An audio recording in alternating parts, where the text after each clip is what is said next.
Bila salat ditunaikan dengan baik, sesuai dengan keinginan Quran dan Sunnah, ini langsung Quran yang jamin. Kata Al-Quran, perhatikan, ada isyarat di ayat-ayatnya, setiap doa yang dimohonkan dalam salatnya sulit bagi Allah untuk menolaknya. Setiap doa yang dimohonkan dalam salatnya itu cepat dijawabnya. Mereka katakan, "Shallu sholatan muwadda'an." Ayo salat dan rasakan mungkin ini salat perpisahan, salat terakhir kita yang kita tunaikan. Rumus ini diambil di Quran surah kedua Al-Baqarah ayat ke-45 sampai 46. Di ayat 45 Allah memberikan gambaran orang khusyuk. Ya wasta'inu bis-sabri was-salah wa innaha lakabiratun illa 'alal khashi'in. Kalau Anda punya masalah dalam hidup, kata Allah, jangan mengeluh. Ayo minta solusi kepada Allah. Pertama, terima dengan sabar. Menerima dengan sabar memberikan ketentraman pada jiwa. Minimal jiwa tenang dulu walaupun solusi belum datang. Jiwa yang gelisah hanya akan menghadirkan keresahan dan sikap yang tidak penting, sehingga melahirkan hal-hal yang tidak kondusif. Nah, kata Quran, sabar dulu, terima. Ini ujian. Tidak mungkin Allah menguji seseorang yang tidak sanggup menerimanya. Kaidahnya mengatakan, la yukallifullahu nafsan illa wus'aha. Allah hanya akan menguji seorang hamba kalau dia sanggup menerimanya. Kalau Anda sekarang bawa masalah yang sangat besar, itu hanya Anda yang sanggup, yang lain tidak. Makanya Anda yang diuji, bukan orang lain. Terima dengan sabar, ada pahala di dalamnya. Bukankah Anda ingin dekat dengan Allah? Dekat dengan Allah itu kuncinya kesabaran. Karena itu Allah firmankan, innallaha ma'as-sabirin. Quran surah kedua ayat 153. Sabar itu adalah kalimat pembuka ucapan selamat dari malaikat ketika menyambut para ahli surga. Bukankah Anda ingin masuk surga?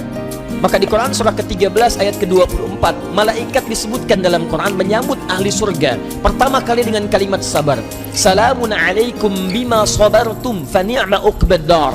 Selamat ya, Anda sabar saat di dunia. Sabar. Dengan sabar ini Anda bisa masuk surga. Silahkan nikmati tempat yang belum pernah Anda nikmati dan rasakan sebelumnya. Sabar.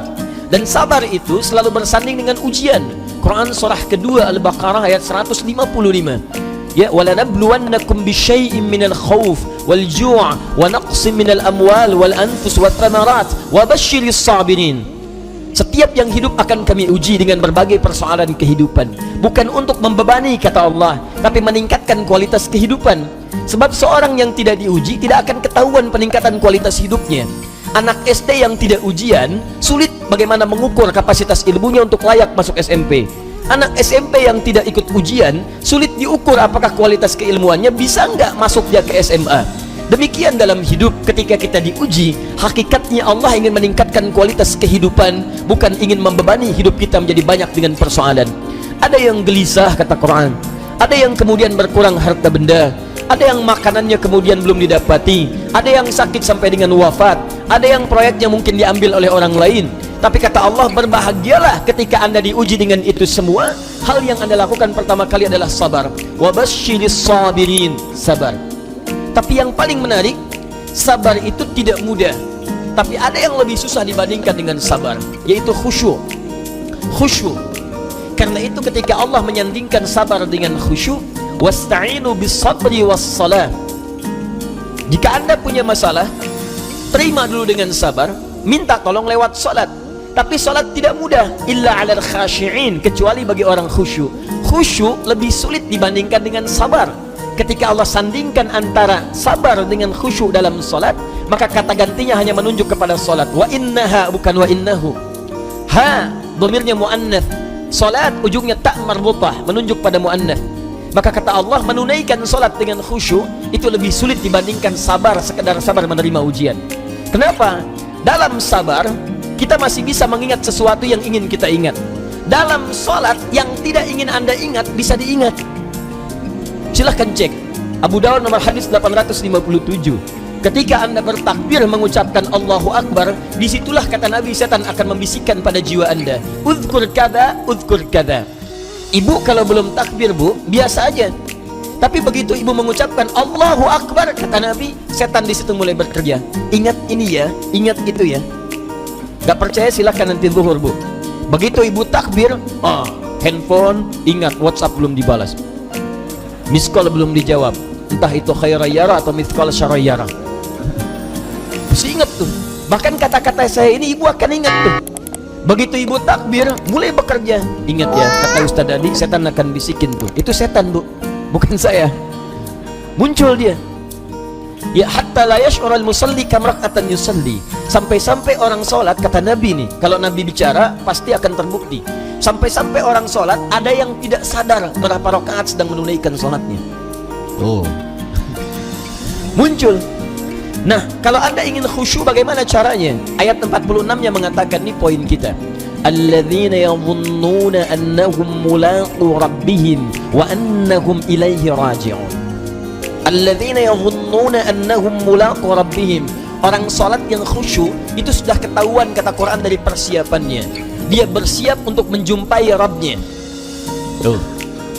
Dia sudah punya persiapan menjumpai Rabbnya, Allah yang merawat dia, mengampuni dosanya, menyembuhkan dia saat sakit, memberikan kecukupannya, memaafkan salahnya, mengampuni dosanya, memberikan segala yang dibutuhkan.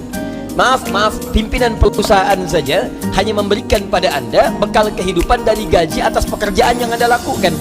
Anda sekarang diundang sama pimpinan jam 9 misalnya datang.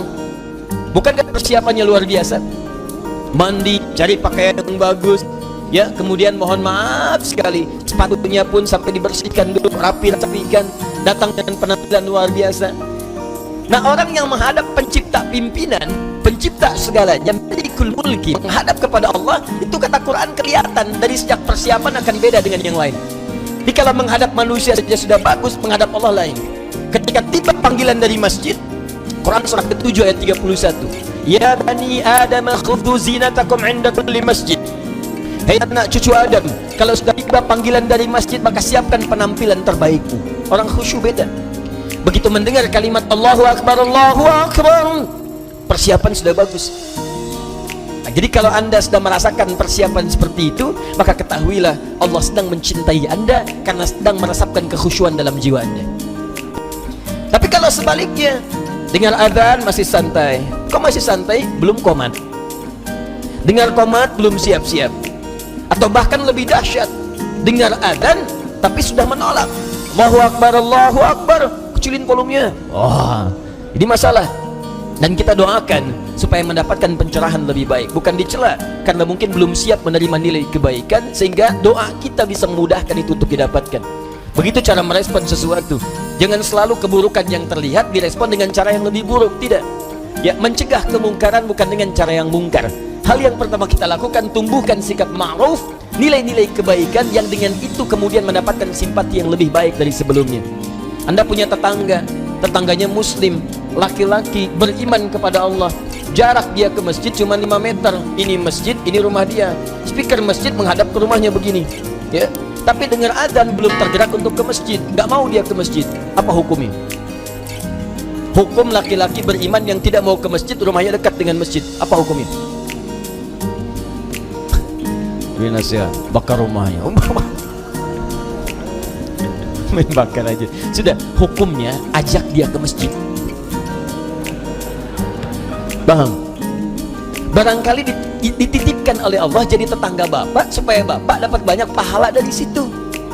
Karena cuma bapak yang bisa ngajak, bukan dititipkan pada tetangga yang lain. Kenapa nggak Anda ajak? Tetangga masa gitu? Ya, ajak dia. Ya, ajak, doakan di malam hari, ajak di pagi harinya, ayo ke masjid, ayo ke masjid. Begitu dia ke masjid karena ajakan Anda, maka setiap dia masuk masjid dan ibadah di masjid, Anda mendapatkan bagian dari pahalanya. 2 lafaz hadisnya. Di hadis Muslim hadis 1402, man sanna fil islami sunnatan hasanatan falahu ajruha mithla ajri fa'iliha min ghairi an yankusa min ajriha syai'.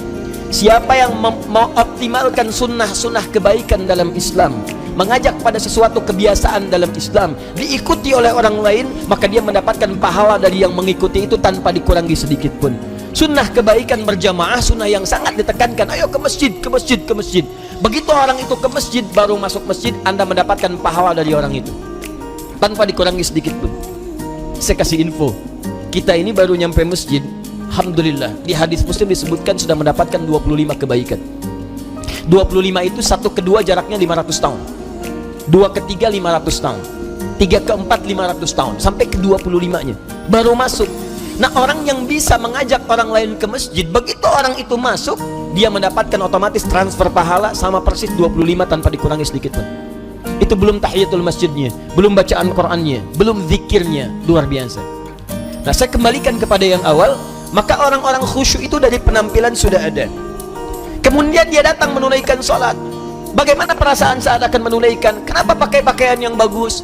Kenapa wudhu dulu? Quran surah 5 ayat 6. Kenapa dia sempurnakan wudhunya? Alasan paling utamanya bukan sekedar sholat. Wa annakum ilaihi raji'un. Dia merasa mungkin ini adalah sholat terakhir yang dia tunaikan, dan mungkin dalam sholat itu dia akan pulang kepada Allah Subhanahu wa ta'ala. Karena itu diantara orang-orang saleh, kalau sudah tiba panggilan adzan, sahabat Ali bin Abi Thalib radhiyallahu ta'ala anhu, begitu adzan dikumandangkan sudah bergetar jiwanya. Ditanya, lima hakadha ya amiral mu'minin, kenapa perasaan anda demikian ya amiral mu'minin?